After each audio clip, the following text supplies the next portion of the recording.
Today, I want to tell you a story so quiet it almost goes unnoticed, yet powerful enough to shatter an entire world, set in the American West, where dust hangs in the air and the wind remembers every secret ever buried.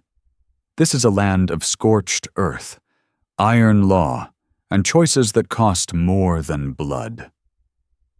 A place where fate doesn't arrive loudly. It waits.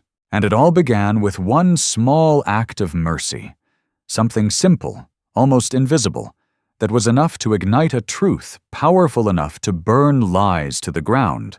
Before we kick off this adventure, don't forget to hit like on the video and let us know in the comments where you're watching from. The wind slid across Coyote Ridge that day with a low, grieving whistle, carrying the choking smell of dry sage, horse sweat, and gun oil.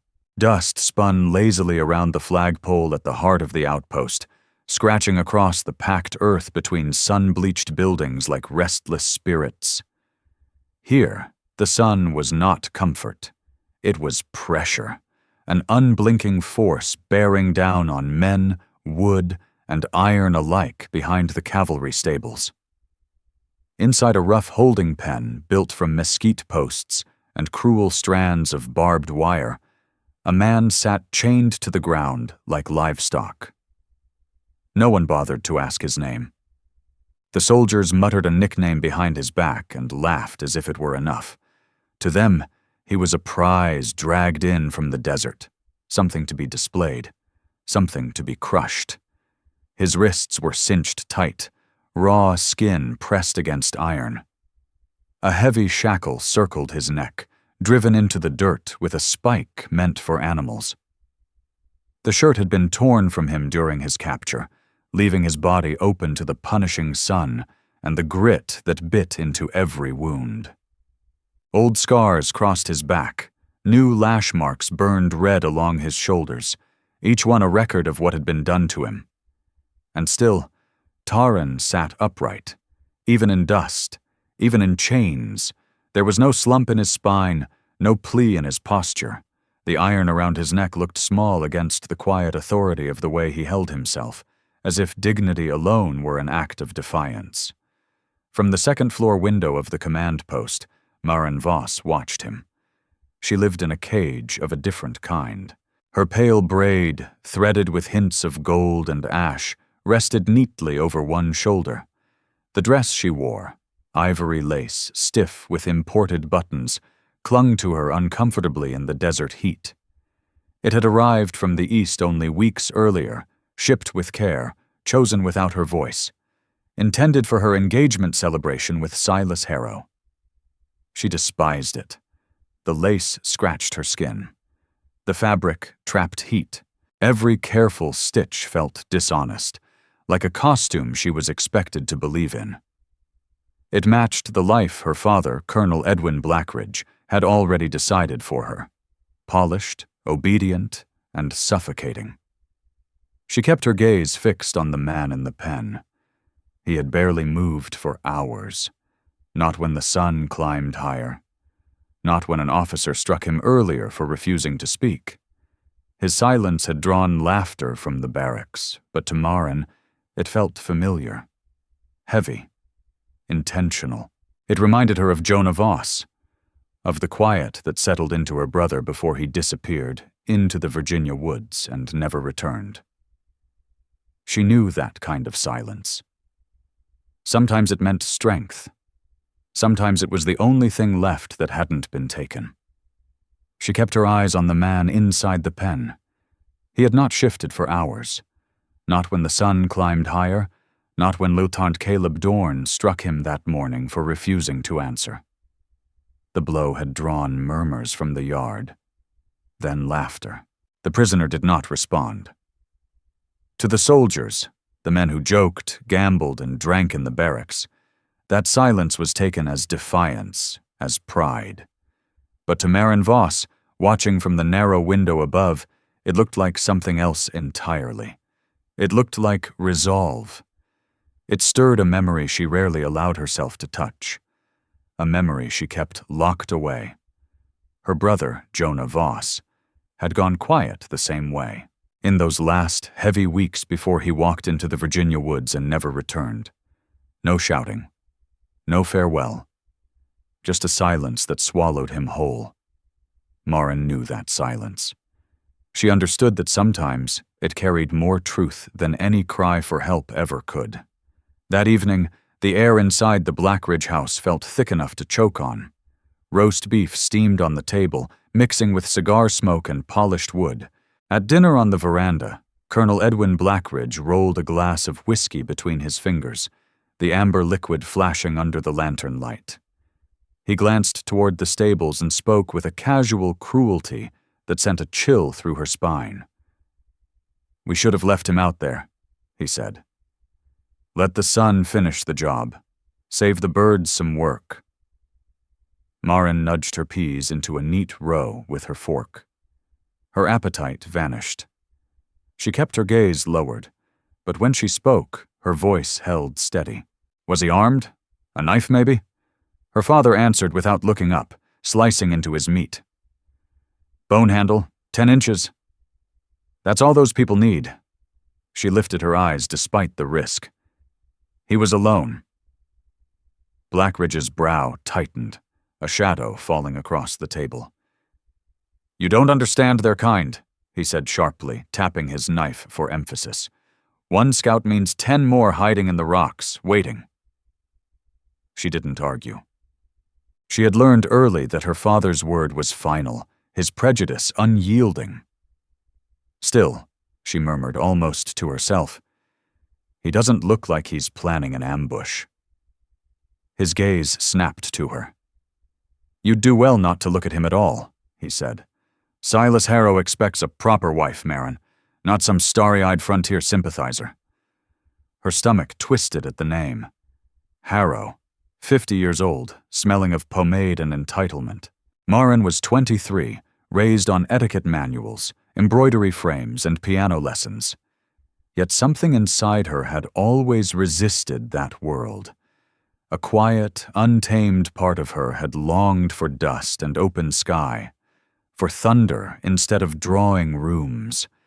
The life arranged for her felt like a slow suffocation, a beautiful trap woven from silk and lace. That night, the world beyond the windows turned silver. The moon rose pale above the cliffs, and eventually the house fell silent, holding its breath beneath the cold light. The house had gone quiet hours ago. Her father and the officers were deep in sleep, their heavy snores drifting through the walls. Outside, only crickets and the distant cries of coyotes stood watch over the outpost. Maren Voss lay awake. No matter how she turned, she could not escape the image of the man in the pen. His mouth split and dry, his body pinned beneath the night sky. The thought of him clung to her. She slipped from her bed, pulled on her riding boots, and eased down the back stairs, passing the sleeping cook like a ghost. In her hand, she carried a plain tin cup. The air outside had cooled, though it remained dry enough to steal the moisture from her breath. She spotted the sentry at the far fence, slumped forward, chin on his chest, rifle propped loosely against his leg. Asleep. Her heart slammed against her ribs as she crossed the open yard, each step feeling louder than the last. When she reached the holding pen, Taran lifted his head, as if he had been expecting her.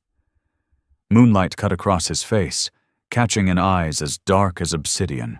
Steady, sharp, unafraid. He did not look trapped. He looked like a man waiting. "I brought you water," she whispered.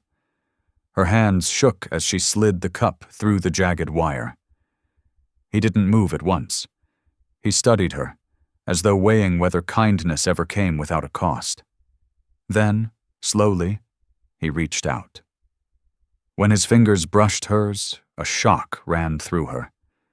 His skin was warm, rough with calluses earned through survival. Still, his touch was careful. He didn't snatch the cup. He didn't grab her wrist. He drank. Not desperately, not wildly, but with control, aware of every shadow around them, holding his composure even as thirst ruled his body. "I shouldn't be here," Marin murmured, the danger of it finally settling in. He passed the empty cup back through the wire and said nothing. The quiet stretched between them, thick and electric. "What's your name?" she asked. He remained silent, watching her. "You don't have to tell me," she added quickly, suddenly self-conscious, of the pale dress she wore, of her freedom, of the iron biting into his skin. "I'm Marin." The wind whispered through the grass. Then he spoke. His voice was low, roughened by thirst and disuse. "Taran." The name lingered in the air, heavy and ancient. She repeated it once in her mind and nodded, her pulse racing. Then she heard it, the crunch of boots on gravel. Marin Voss. She spun around, blood roaring in her ears. Wyatt Cole stood a few paces behind her, rifle slung over his shoulder, his expression caught somewhere between confusion and concern. A flicker of real confusion crossed his young face. "Ma'am, you shouldn't be down here," he said, taking a step closer. Marin Voss straightened her shoulders. She drew on every lesson drilled into her as the colonel's daughter, but bent that authority toward something new. "The prisoner was denied water all day," she said, her voice steadier than she felt. "I corrected that." Wyatt Cole hesitated, his eyes shifting between her and the chained Apache. "I don't believe the colonel would approve," he warned quietly. "No," Marin replied, brushing past him. She gripped the empty tin cup as if it were armor. "But I wasn't asking." She walked back toward the house, her legs trembling beneath her. Wyatt remained where he was, staring after her. Inside her room, safe behind walls that felt more suffocating than ever, she returned to the window. Below, the dark figure remained pinned to the earth. He hadn't moved. Yet she knew with a certainty that shook her to the core, that Taran was aware of her, watching. She didn't understand it yet, but the world her father had built, of polished silver, strict schedules, and carefully arranged marriages, was already splintering. That night, she dreamed of him. In the dream, there were no chains. He stood in a wide field of tall, golden grass rolling like waves. He carved a flute from cedar wood, his hands calm and precise, while ravens wheeled overhead beneath a vast, open sky. Marin walked toward him barefoot, the earth warm and gentle beneath her feet. Somewhere beyond the dream, chained and wounded, was a man who had spoken only one word to her. And yet, somehow, he had said everything. By morning, the sun washed Coyote Ridge in gold. To the soldiers outside, it was another day of heat and drills.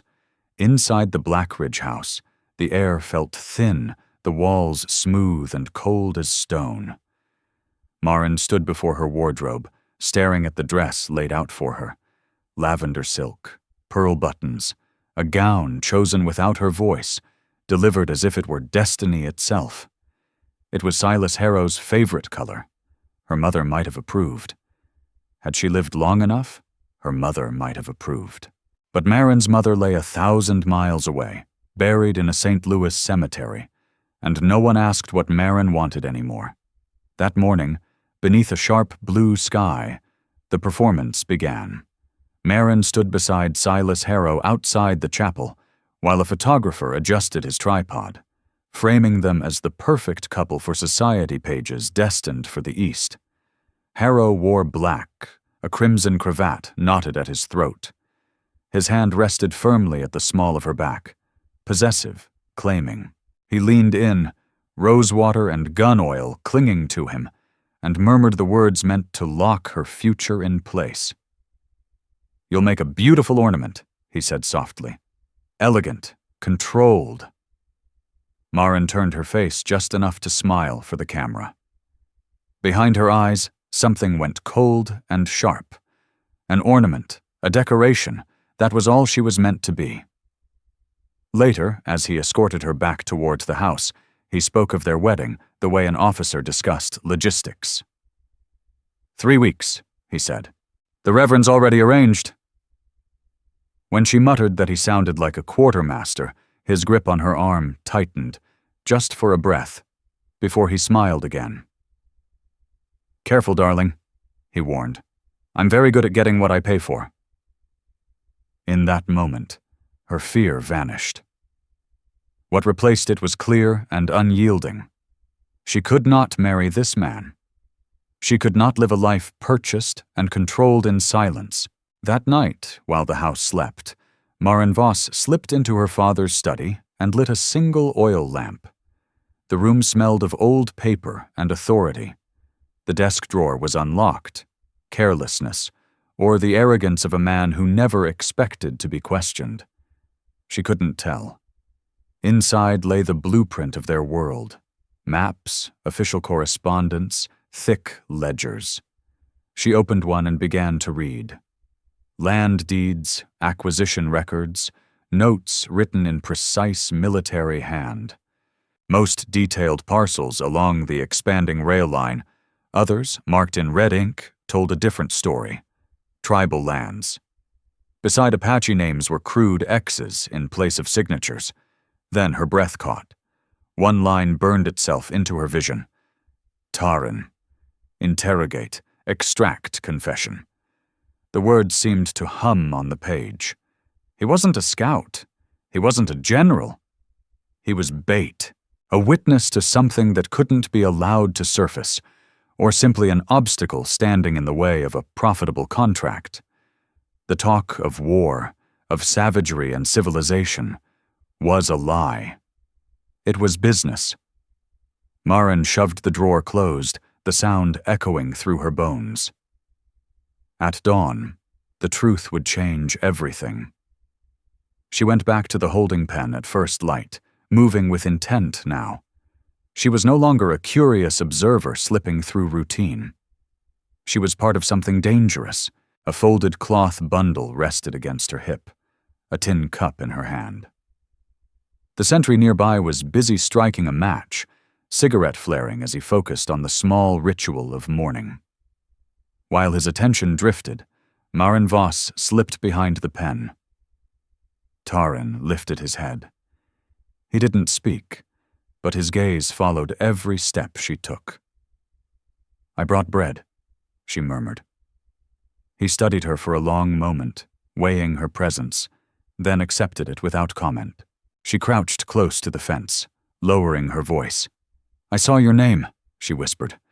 In my father's ledger.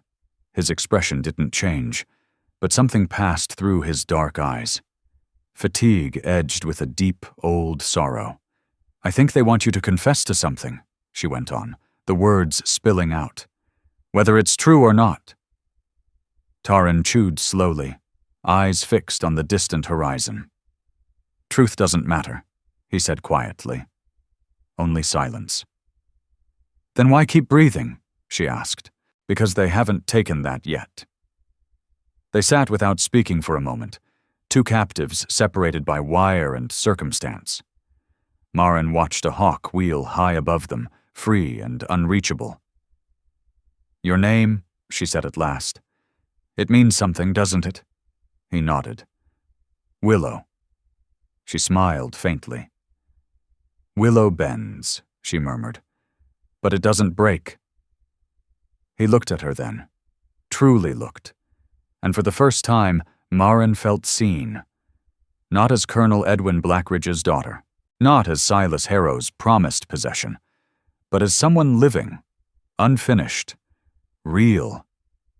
You shouldn't be here, he said. Neither should you, she replied. The crunch of heavy boots shattered the moment. Wyatt Cole rounded the corner. Maren rose and stepped back, her pulse racing though her face remained calm. Miss Voss? He asked, confused. Just bringing water, she said smoothly. Wyatt glanced at Taran, then back at her, his expression cautious. Be careful, ma'am. Men like him. They remember who helps them. Maren met his eyes without flinching. I'm counting on it. Back in her room, she unbraided her hair, watching the pale strands fall like twilight over her shoulders. The woman in the mirror felt unfamiliar. A girl standing at the edge of a choice too large to name. Her world gleamed with velvet and silver. But beneath it, something was coming undone. She didn't know it yet, but the next time she returned to Taran's pen, she wouldn't be carrying bread. She would be carrying a key. The storm rose just after midnight. Not rain, but a crushing wind that tore through the cottonwoods, howling like a warning meant only for her. Clouds swallowed the moon, drowning the outpost in uneasy darkness. Inside the house, every ticking clock sounded too loud, as if time itself were growing impatient. Maren Voss lay awake, staring at the ceiling, her pulse racing as though her body already understood the choice she was about to make. She rose without a sound. No silk, no lace. She pulled on a plain riding blouse and trousers tucked into her boots. Her mother would have been horrified. Her father would have raged. But neither was there to stop her now. In her palm rested a small brass key. She had taken it hours earlier from Colonel Edwin Blackridge's desk drawer, hidden beneath a stack of railway maps. The metal was worn smooth by use, tagged with a scrap of parchment marked simply, "Holding Pen." She slipped out into the night. The wind pushed against her, tugging at her clothes, urging her back. She kept moving. She had studied the guards for days, knew their habits, their rotations, 4-hour watches, a brief window between shifts. Only one man stationed behind the stables. She knew the rhythm of his boots, knew the pause when he stopped to light his pipe. She waited for the brief flare of the match. That was her moment. Maren crossed through the shadows and reached the holding pen. Taran was awake, sitting upright, as if he had sensed her long before she arrived. "I don't have much time," she whispered. He tilted his head. Unreadable. She dropped to her knees at the gate, hands shaking as she slid the key into the lock. When she turned it, the click echoed in her ears like a gunshot. "Why?" he asked, his voice rough. Maren looked up at him. The iron bars between them no longer felt like a barrier, but a line she was about to cross. "Because I can't live in a world where this passes for justice." She pushed the gate open. Taran rose slowly, stiff from hunger and bruises. He glanced toward the guard tower, then back at her. "They will come for you." She nodded. "Then we should be gone before they do." They didn't run. Running would draw eyes. Instead, they moved with care, slipping past the farrier's shed toward the rear paddocks. A small supply wagon waited there, hitched for morning rounds. Maren had loaded it earlier. Water, dried meat, blankets, hoping she wouldn't lose the nerve to use them. She held out her hand as Taran climbed into the back of the wagon. Taran hesitated, his gaze fixed on her pale hand hovering in the dark. Then he took it. They rode without a word for nearly an hour, cutting east along an old trapper's trail.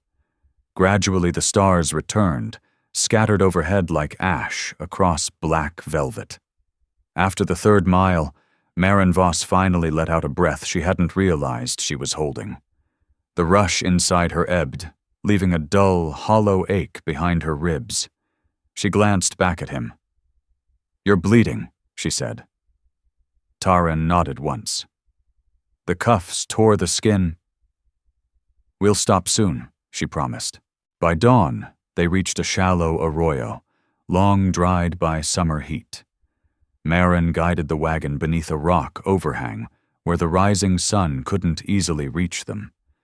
The quiet here felt different, not the silence of captivity, but the silence of open land. In that strange desert stillness, Taran leaned back against the stone and closed his eyes. Strength finally spent. Maren knelt beside him. She soaked a cloth from the canteen and gently cleaned the raw wounds on his wrists. He flinched only once. The closeness of it, the brush of skin, the careful tending, felt louder than any words they might have spoken. "You said your name means willow," she murmured, her eyes on his wrists. "But you seem more like stone. Nothing breaks you." His eyes opened, dark and fever-bright. "Stone can crack," he said quietly. She smiled, a small, honest smile she hadn't felt in years. "So can porcelain," she replied. "Which do you think I am?" He didn't answer. Instead, he nodded toward her hands. Steady, sure. As she wrapped the last bandage, he spoke again. "You risked everything." "I didn't think," she admitted. "I just acted." "Then thinking will save you now," he said. Maren paused, her hands resting near his. The reason she knew how to dress wounds rose like a weight in her chest. "My brother," she said softly. The name Jonah Voss sat heavy in the dry air. "He came back from Virginia carrying wounds no one could see. I tried to fix him." Her voice trembled. "It wasn't enough." Taran studied her, stripping away the lace and rules she had worn all her life. "But you didn't stop trying," he said. She swallowed. "No." "You don't belong in that world, Maren," he told her, his voice low. "I'm starting to believe that." She looked away. "I don't know where I do belong." He closed his eyes again, resting his head against the cool stone. "You'll have to decide soon." They remained there through the morning, letting the desert breathe around them. Two fugitives lay hidden in the broken folds of the land. As the sun climbed higher, bleaching the sky to a harsh white, the weight of what they had done finally settled in. "They'll come," Maren Voss said, her eyes fixed on the horizon. "Silas Harrow and my father. They won't let me vanish without demanding payment." Taran's voice stayed calm. "What will you do when they find us?" "I don't know," she admitted, "but I couldn't leave you there." They were no longer captive and rescuer, no longer bound by debt. They were equals now, tied together by a shared crime and a silence neither of them could break. As they sat breathing the dust of open land, Maren understood something with sudden clarity. The cage she had unlocked had not belonged only to Taran. It had been hers as well. And freedom, she was learning, carried its own weight. It was heavy. She woke to the smell of smoke, not the faint, comforting trace of a dying fire, but something sharp and wrong. Maren bolted upright, heart slamming against her ribs.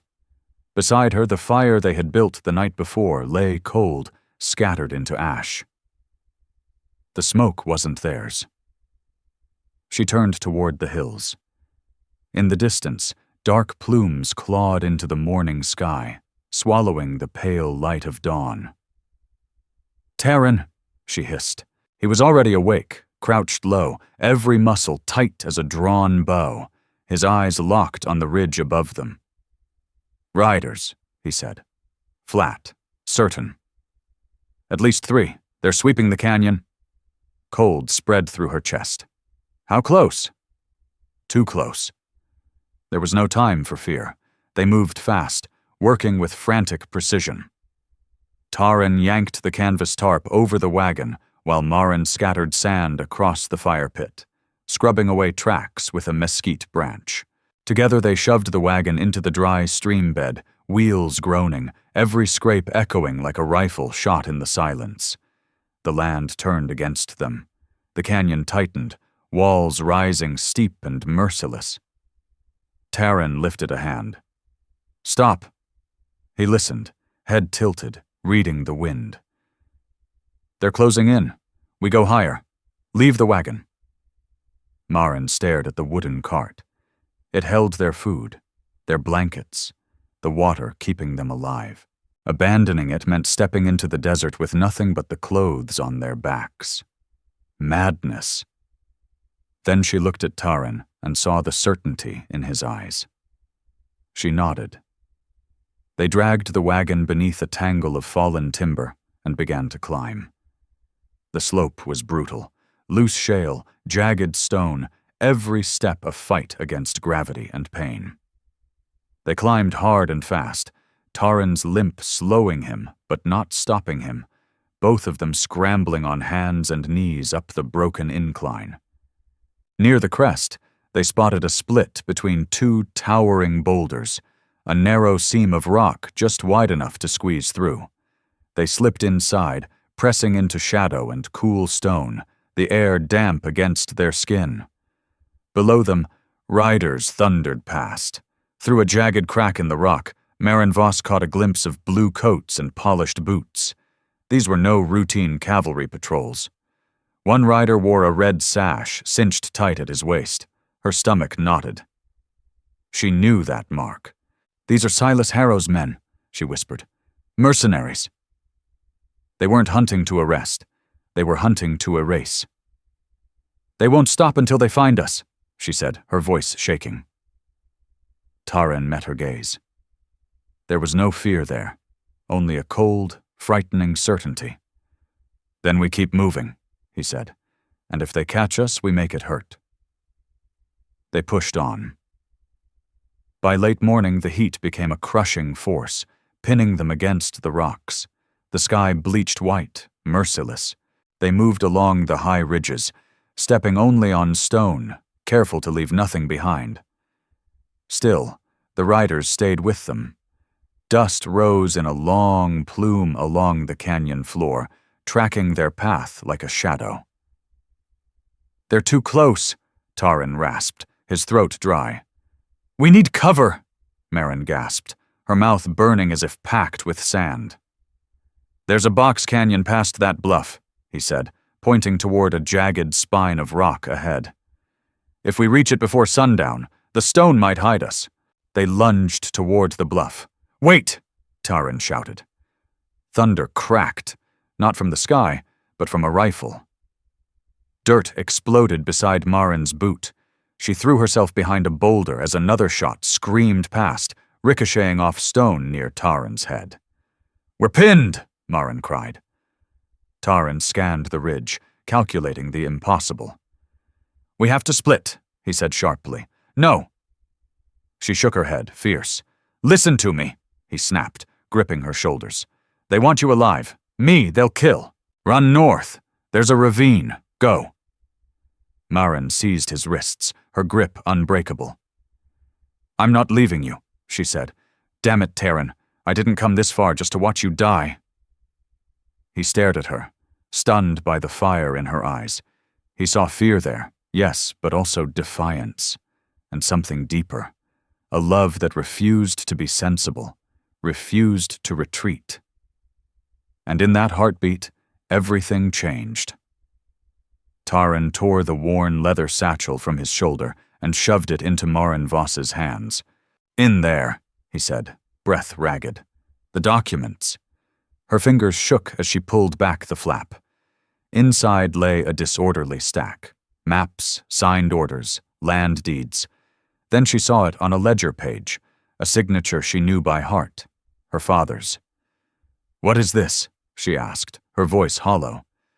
"I took it from a trader who tried to bribe our elder," Taran said. "They plan to sell Apache land to the rail company, drive the tribes out. That's why they want me silenced." The world tilted. "My father knew," she whispered. Not just knew. He had signed. Another rifle cracked. Closer this time. Taran grabbed her hand. "If they catch me, they'll burn everything. You have to get this out." "No," she said, clutching the satchel to her chest. "We're leaving together." Before he could argue, a scream ripped across the ridge. But it wasn't theirs. One of Silas Harrow's hired guns stumbled into view, clutching his side, blood spilling through his fingers. Behind him, a rider burst from the rocks, face wrapped in cloth, rifle smoking. Help! Wild and unexpected. Move! Taran shouted. They ran. While the gunmen turned toward the sudden threat, Maren and Taran scrambled over loose stone and vanished into a narrowly in the rocks. They didn't stop until their lungs burned and their legs turned heavy, putting hard miles of scrub and stone between themselves and the ambush. By dusk, the land softened. Jagged rock gave way to rolling hills, the breeze carrying the faint scent of pine smoke. They reached the canyon mouth as night gathered. The air felt different, thick with memory and quiet. Taran had barely spoken for hours, but now his gaze sharpened, almost reverent. "We're close," he murmured from the shadows. A sound rose to meet them. Drums, low, steady, echoing through stone like a heartbeat beneath the earth. They were not met with weapons, but with stillness. An old woman stepped from the dark, her face carved by wind, sun, and years. She raised one hand. Taran stepped forward and pressed his palm to hers. No words passed between them. A lifetime did. Then the woman turned her sharp eyes on Maren. The old woman studied the white woman standing before her, torn riding clothes, skin streaked with dust and sweat. "She is with you?" she asked in careful, halting English. Taran looked at Maren Voss. Not as a burden, not as someone he had pulled from danger. He looked at her as his equal. "Yes," he said. The woman held Maren's gaze for a long, measured moment. Then she nodded. "She carries no weapon." "No," Taran replied softly, "but she carries truth." That night they were given shelter in a low dwelling built of adobe and cedar poles. For the first time in days, there was no running, no watching the horizon. Water was drawn from a hidden spring, clear and cold. Maren bathed, scrubbing red dust from her skin, washing away fear and exhaustion, and the last fragile remnants of being Colonel Edwin Blackridge's daughter. The bruises on her legs had darkened to purple. Her face burned from the sun. Still, she felt clean. For the first time she could remember, she felt entirely herself. Wrapped in a blanket offered by one of the women, she stepped into the firelight. Taran sat cross-legged by the flames, a bowl of broth cradled in his hands. He looked up and smiled, small, genuine. She sat beside him, the heat sinking deep into her weary bones. "They call this place Willow's Hollow," he said. "My mother brought me here to pray during droughts." "It feels different," Maren said, lifting her eyes to the stars. "Brighter here, closer. Like the air remembers." "It does," he agreed. They ate in silence, the kind that came from safety, not fear. The fire popped softly, sparks drifting upward. Somewhere in the hills, a wolf howled, long and lonely. Maren set her bowl aside. Her hand brushed the leather satchel resting between them. "I've been thinking about the papers," she said quietly. Taran turned to her. "What about them?" "They name names," she said, her voice gaining strength. "Orders, stolen land, enough to expose everything." He studied her face, firelight flickering in her eyes. "It will cost you," he said gently. "Your father will never forgive me. Or you." "I know," she whispered. Taran picked up a piece of cedar and tossed it into the flames, watching the bark curl and split. "Sometimes," he said, "when cedar cracks, it isn't because it's broken. It's because it's letting out what's trapped inside," he finished. Maren Voss watched the fire consume the cedar. In the flames she saw her father's immaculate study, the hush that had swallowed Jonah Voss, the choking lace of the dress meant to bind her life to someone else. She thought of who she had been, and who she was becoming. "So?" she asked quietly. "You think it's worth it?" Taran met her eyes, firelight mirrored in his gaze. "Some trees," he said, "only grow after fire." In that moment, beneath an ancient sky, the decision settled between them. They would not simply run. They would burn the lies down and see what rose from the ash. They left Willow's Hollow 2 nights later, moving beneath a fractured moon. They traveled like ghosts, skirting hills where patrols would never look, guided not by maps, but by an instinct for survival that had taken root deep within them. Maren kept the satchel pressed tight to her ribs. It was no longer just leather and paper. It was a weapon. Those pages had rewritten her world, and there was no turning back. By the 3rd night, the clean scent of sage gave way to coal smoke and machinery. The railhead loomed ahead, the pulsing heart of expansion.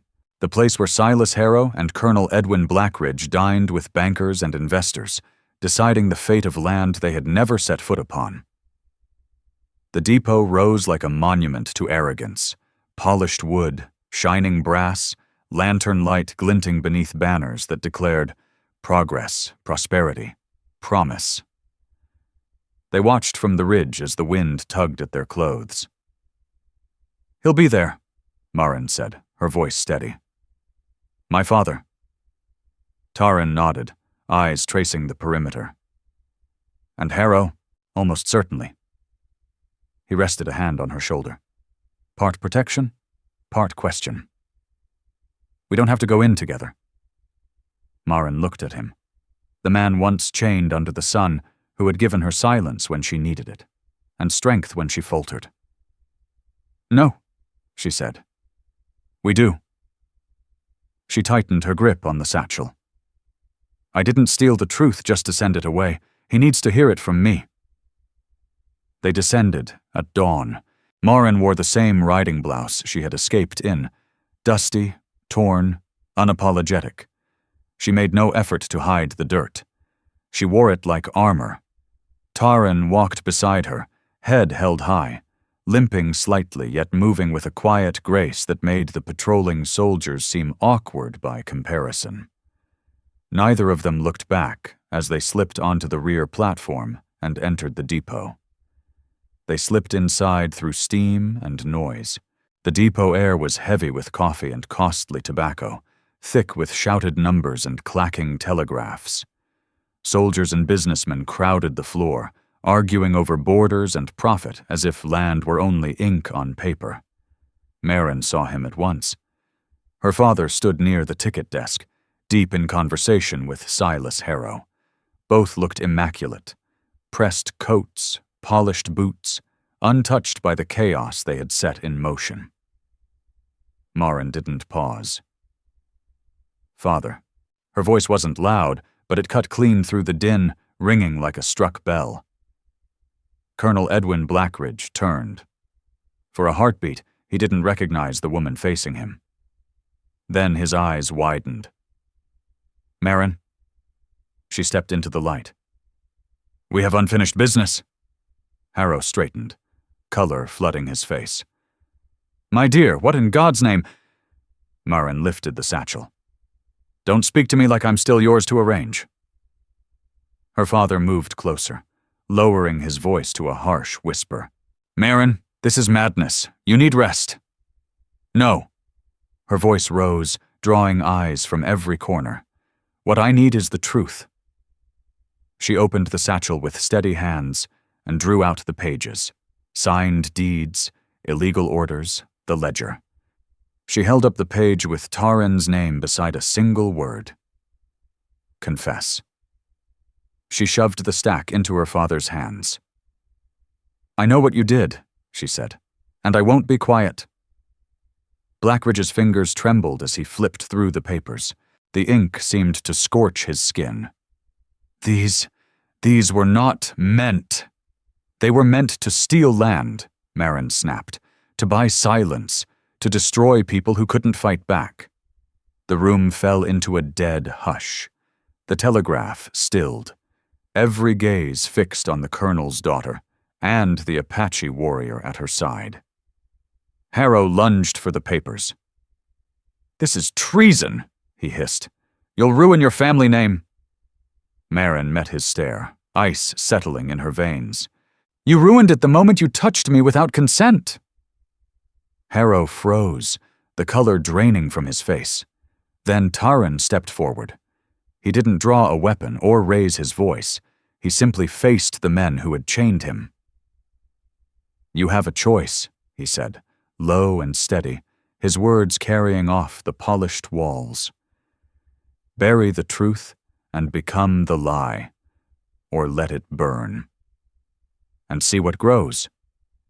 Colonel Edwin Blackridge lifted his gaze from the papers. He looked first at Taran, then at his daughter, not at the torn riding blouse, not at the sunburn etched into her skin. He looked into her eyes. For the first time in years, he did not see a daughter to be married off, not a complication to be managed. He saw a woman, shaped by pain and purpose, steadier than he had ever been. He began, his voice breaking. "I didn't know how far it had gone." "No," Marin Voss said, unwavering. "You chose not to know." The silence that followed was thick enough to choke on. Soldiers near the doors rested their hands on their weapons, waiting. Silas Harrow stared at the colonel, expecting an order. It never came. Blackridge closed the folder. He drew a long, shuddering breath and handed it back to her. "Do what you must," he said. Marin searched his face, the collapse in his shoulders, the sudden weight of years. "This doesn't make us even." "No," he replied quietly. "But maybe it's a beginning." He turned his back on Harrow and motioned for the soldiers to stand down. Marin and Taran walked out together, hand in hand, leaving the hollow silence of the depot behind. They stepped into the morning sun and drew in air that finally, truly, felt free. As the station receded, Taran looked at her. "What now?" Marin exhaled, the weight of the past week lifting from her chest. "Now," she said, "we make sure no one else is silenced." The letter appeared 3 weeks later, typed on yellowed paper, signed with ink and resolve. It ran first in the St. Louis Dispatch, then spread like fire. Denver, Chicago, San Francisco. It told of stolen tribal lands, forced confessions, and official silence. It told of a young woman, the daughter of a respected colonel, who broke ranks to expose it all. Marin Voss's name echoed through drawing rooms and saloons alike. Some cursed her as a traitor to her class. Others praised her as a hero. The truth was simpler. She belonged to neither world anymore. She and Taran did not stay to witness the fallout. By the time the first headlines reached the rail towns, they were already gone. Past the Arizona line, deep into New Mexico territory, settling among the hills south of the Members River, where cottonwoods shimmered in the wind. After the rains, the soil turned dark and rich. They raised their home with their own hands, setting stone and cedar beams until the roof stood firm against the wind. It wasn't much, no mansion trimmed with lace or imported buttons, but it was square and steady, rooted to the land. Taran hunted in the mornings. Marin Voss tended a small garden, coaxing green life from stubborn earth. In time, they traded with nearby ranchers, not for coin, but for cloth, seed, and stories. They rarely spoke of the fort, or the depot, or the night they ran through dry brush with fire snapping at their heels. But sometimes, when the wind shifted and a hawk wheeled low over the valley, Marin would lay her hand over Taran's and murmur, "We chose fire." He would nod, eyes gentle, because it showed the way. Years passed, not quietly, but deeply, like roots forcing their way through stone. News from the outside arrived in fragments. The railway expanded, as it always would. Silas Harrow was forced to resign after an inquiry. A small justice, but justice nonetheless. Colonel Edwin Blackridge retired soon after and returned to Missouri, a solitary man. He wrote once. The letter arrived torn and dust-stained. It read simply, "I do not ask forgiveness, only peace. May your child never carry what I did not stop." E.B. Marin never replied, but she folded the letter and kept it inside the old leather satchel, beside the papers that had nearly cost them everything. Then there was a child. She came in winter, born on a night when wind screamed down from the mountains and frost rimed the windows. There was no midwife, no doctor, only Taryn's steady hands and the warmth of the fire when the baby cried, strong and fierce and alive. Marin laughed through her tears. "A girl," Taryn whispered, wrapping her in deerskin, "strong as ironwood." They named her Irian after Norai, Taryn's grandmother, who had sung to the cedars in years of drought. Irian grew with dust on her cheeks and stars in her hair. She spoke both English and Apache before she was 5. She ran barefoot with a wooden bow across hills her ancestors had once called home. Marin told her stories, not of princesses and castles, but of courage and betrayal, of a world that feared love between two peoples, and of how that love chose fire. One day, when Irian was 10, she looked up at her mother with wide, dark eyes. "Were you afraid?" she asked. Marin smiled, brushing a lock of hair from her daughter's face. "Yes," she said, "but not of the fire, only of letting someone else put it out." And so they remained in the hills. Their lives were never recorded in official ledgers or taught in classrooms. No ballads carried their names through towns where trains screamed westward, hauling banners of progress behind them. But their story endured. It lived in the wind that carved its way through the canyons. It lived in stone warmed by the sun. It lived in a child running barefoot through wildflowers, carrying her parents' names like twin flames inside her chest. They did not flee from the world. They moved toward truth, no matter the cost. And if you listen closely, when the wind passes over the Members River and slips through memory and dust, you can still hear the echo of the choice they made.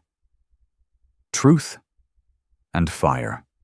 Not the fire that destroys, but the fire one chooses to carry, the kind that lights the way forward. Finally, let me send my deep thanks to you. Thank you for listening and for allowing this story to speak to your heart. The Wild West still holds countless truths, some painful, some tender, all worth remembering. Stay with us, subscribe, comment, and invite others to discover these untamed stories, from our hearts to yours. Thank you for being part of this journey. Aviso legal. Disclaimer. Each story shared here is produced for storytelling enjoyment. Certain scenes may include fictional or dramatized elements inspired by historical circumstances. Although AI tools assist us in visuals, narration, and script development, the emotional tone, editing, and quality control are conducted by people to ensure meaningful experiences.